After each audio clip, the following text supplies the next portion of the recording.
സംസ്ഥാനത്ത് വൈദ്യുതി നിരക്ക് വർദ്ധിക്കും. തെരഞ്ഞെടുപ്പ് പെരുമാറ്റച്ചട്ടം മാറുന്നതോടെ നിരക്ക് വർദ്ധിപ്പിക്കാനാണ് തീരുമാനം. അതേസമയം ഇന്നലെയും വൈദ്യുതി ഉപഭോഗത്തിൽ റെക്കോർഡ് വർധനവാണ് ഉണ്ടായത്.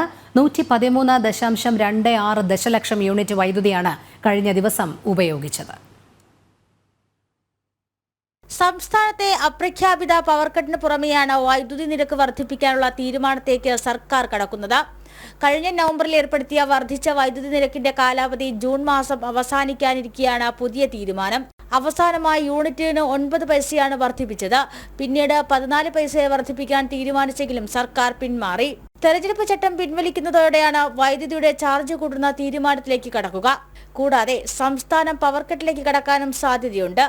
നിലവിൽ ലോഡ് ഷെഡിംഗ് ഏർപ്പെടുത്തിയാൽ മാത്രമേ വൈദ്യുതി പ്രതിസന്ധി പരിഹരിക്കാൻ കഴിയൂ എന്നാണ് KEB സർക്കാരിനെ അറിയിച്ചിട്ടുള്ളത്. തെരഞ്ഞെടുപ്പിന് മുന്നോടിയായി ലോഡ് ഷെഡിംഗ് ഏർപ്പെടുത്തേണ്ട എന്ന തീരുമാനത്തിലായിരുന്നു സർക്കാരെങ്കിലും ഇതിൽ നിന്നും പിന്മാറിയേക്കും.